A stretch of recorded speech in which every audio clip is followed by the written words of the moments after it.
શ્રી ગણેશાય નમઃ. શ્રી સૂર્યનારાયણ દેવતાભ્યો નમઃ. VTV ગુજરાતી.comની વિશિષ્ટ પ્રસારણ એવી આ ધર્મયાત્રામાં હું પરાસર જ્યોતિષના માધ્યમથી ચંદ્રકાંતભાઈ ગણપતરામ ભટ્ટ દર્શક મિત્રો આપનું હાર્દિક સ્વાગત કરું છું.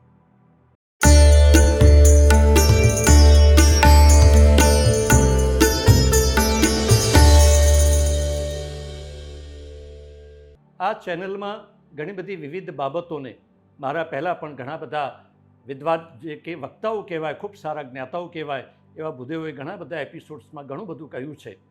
એમાં એક મણકો વધારે ગજાનન ગણપતિની પૂજા, કોઈ પણ દેવદેવીની પૂજા કરીએ ત્યારે આપણે કરીએ જ છે. પણ દર્શક મિત્રો, બીજું એક અગત્યનું છે કલશ પૂજન, જેને કહે છે પુણ્યાહ વાચન પ્રયોગ. જો ઋષિઓએ અહીંયા શબ્દ આપ્યો છે પ્રયોગ, અને તમે કોઈ પણ વિજ્ઞાનની ફેકલ્ટીમાં કોઈ પણ પ્રયોગ કરો, ચાહે કેમિસ્ટ્રી હોય, બાયોલોજી હોય કે કોઈ પણ ફિઝિક્સ કે હોય, તો એમાં એક્સપેરિમેન્ટ યાની કે પ્રયોગ, you get the result on the spot. ત્યાં તરત જ તમને પરિણામ મળે છે. તો અહીંયા પુણ્યાહ વાચન પ્રયોગ કહ્યું છે. કલશની પૂજા તમે જોયું હશે કે ભૂદેવો તમારા ઘેર પૂજા કરાવે એટલે ત્રાબાનો કલશ, એમાં કંઈક સોપારી મુકાવે, રૂપિયો મુકાવે, આબેલ ગુલાલ, કંકુ, ચંદન, પુષ્પ વગેરે, 5 કપૂરી પાન હોય, એના ઉપર શ્રીફળ, અને એની સરસ મજાની પૂજા કરાવે છે. એ જ પુણ્યાહ વાચન પ્રયોગ.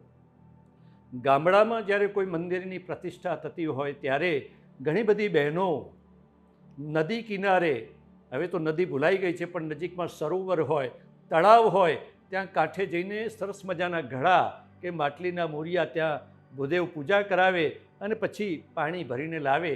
અને એ પૂજામાં પાણી જે છે એ તમામ પ્રતિષ્ઠાના કર્મમાં વપરાય, કારણ કે પાણીથી મોટા, વરુણથી મોટા કોઈ દેવ નથી. અને અહીંયા વરુણની પૂજા છે, જલની પૂજા છે, કલશમાં રહેલા પાણીની પૂજા છે. એને કહેવાય છે પુણ્યાહ વાચન પ્રયોગ. ઋષિઓએ કલશની જ પૂજાની વાત કરી છે. પ્યાલું નહીં, લોટો નહીં, પણ કલશ. કંઈક કલશનો આકાર એ કૂવા જેવો છે, તમે ધ્યાનથી જોજો. અને કલશમાં જે પાણી છે એ સત્વવાળું હોય છે. અને એટલા માટે આપણા ઘેર પણ ભલે આપણે આરોથી પાણી પીતા હોઈએ, પણ અવશ્ય માટલી તો હોવી જ જોઈએ.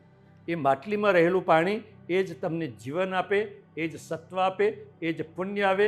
પુણ્યાહ વાચન પ્રયોગ. તો અહીંયા ગજાનન ગણપતિ પછી બીજા ક્રમમાં આ પૂજા કરવામાં આવતી હોય છે. અને એમાં સરસ મજાની ધરતી માતાને હાથ અડાડીને વિશ્વાધારાસી ધરણી શેષનાગો પરિસ્થિતા, આ ધરતી માતા શેષનાગ પર બિરાજમાન છે. આપણા ઋષિઓએ, આપણા દેવોએ, વેદોએ, ઉપનિષદ પુરાણમાં સરસ મજાની વાત કરી છે. એ પૃથ્વીને શેષનાગ અને વરાહ સ્વરૂપે ભગવાને જ્યારે પાણીમાંથી બહાર કાઢી અને સ્થિર કરી, અલબત્ત એ ફરે છે, સૂર્યની આજુબાજુ પણ ફરે છે, પોતાની ધરી પણ ફરે છે, છતાં એ સ્થિરતા કોઈ બક્ષે છે ને, એ કંઈક શેષનાગ, એ ક્યાંક વરાહ ભગવાનની કૃપા.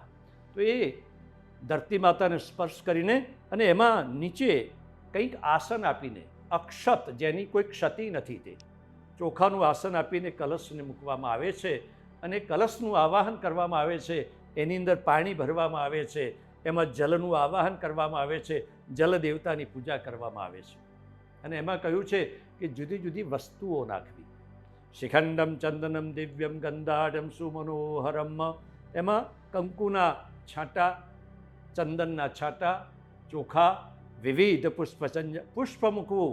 કારણ કે પુષ્પ એ સુમન, તમારું મન જેવી રીતે સ્થિરતાવાળું થાય, મન જ્યારે રુજુ બને, એવી રીતે પુષ્પ દ્વારા કલશની અંદર પુષ્પ પધરાવવાથી તમારું મન એકાગ્રતાવાળું થાય છે. એ ત્યાં અંદર પધરાવવાનું છે. આના પછી એવું કહ્યું છે કે એમાં જુદી જુદી માટી લાવવી પડે. અશ્વસ્થાનાદ, ગજસ્થાનાદ, વલ્મિકા, સંગમારદાત. અશ્વ જ્યાં બંધાતા હોય, ઘોડા બંધાતા હોય, ઘોડાના પગ જ્યાં આડ્યા હોય એ માટી, અશ્વશાલાની માટી. ગૌશાળાની માટી. હાથી જ્યાં બંધાતા હોય, ગજશાલાની માટી. વલ્મિકાદ, વલ્મિક કહેતા રાફડો, ખેતરમાં જવું પડે, સાપનો રાફડો હોય, એની માટી બહુ પવિત્ર કહી છે. સંગમાત, 3 નદીનો સંગમ થતો હોય. રાજદ્વારા, રાજાનો મહેલ હોય, એનું જે બારણું હોય એની નજીકની માટી કલશમાં અવશ્ય પધરાવવી જોઈએ. આ માટીથી જે પાણીમાં સત્વ છે વધારે, સત્વવાળું બને છે અને ઓજસવાળું બને છે, તત્વવાળું બને છે, તમને એમ કહ્યું કે પુણ્ય વધારનારું બને છે. પછી એમાં કહ્યું છે કનકમ કોલિશમ નીલમ પદ્મરાગમ ચ મૌક્તિકમ. તમને કદાચ આ પૂજા કરતા ભૂદેવોએ નહીં કહ્યું હોય, પણ આજે હું તમને કહું છું કે આની અંદર આ નાખવાનું છે. કનકમ, કનક કહેતા સોનું, સોનું જેને પ્રિય છે તે ગુરુ યાની કે બૃહસ્પતિ, તો બૃહસ્પતિનું નંગ પોખરાજ નાખવાનું છે. કુલિશમ, કુલ કહેતા કુળની ઉન્નતિ કરે છે તે શુક્ર, શુક્રનો હીરો અંદર નાખવાનો છે. કનકમ કુલિશમ નીલમ, નીલમ કહેતા શનિનું નીલમ. અને કનકમ કુલિશમ નીલમ પછી કહ્યું છે કે મોતી, મૌક્તિકમ, મોતી પણ અંદર પધરાવવાનું છે.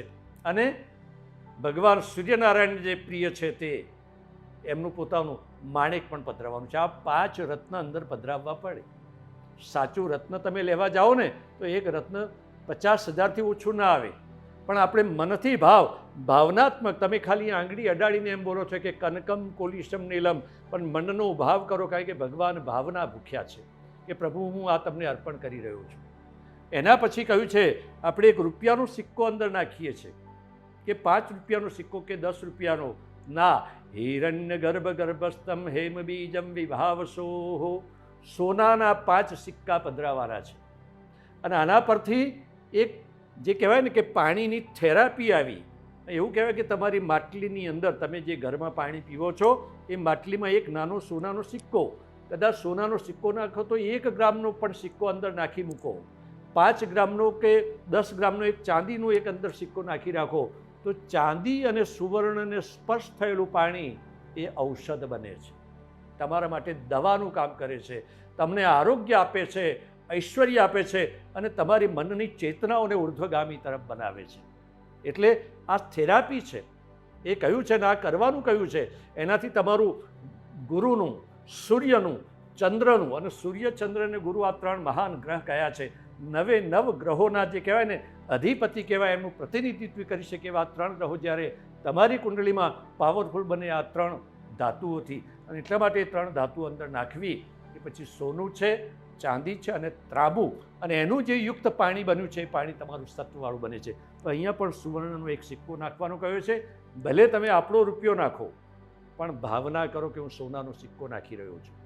એમાં દુર્વા નાખવાની છે, સરસ મજાનો ધરો એની અંદર નાખી દો. અને 5 પાંદડા, 5 પાન મૂકવાના કહે છે. કયા? અશ્વત્થો દુંબર પ્રક્ષ ચ્યુત અને ક્રોધ પલ્લવાહ પંચભંગા ઇતિ પ્રોક્તાહ કર્મ સુફલ શોભના. એમાં આંબાનું પાન જોઈએ છે, વડનું પાન જોઈએ છે, પીપળાનું પાન જોઈએ છે, આસોપાલવનું પાન, એવા 5 પાન નાખવાની અહીંયા વાત કરી છે. પણ આપણે તો બહુ નજીકમાં ક્યાંક પાનના ગલ્લેથી પેલા 5 કપૂરી પાન મળે અને ભૂદેવોએ કહ્યું હોય એટલે આપણે લાવીને ખાલી મૂકી દઈએ છીએ. બાકી આપણા ઋષિઓએ જુદા જુદા 5 પાન કયા છે. અને એટલે સમજી લો પર્યાવરણની કેટલી મોટી વાત કરી.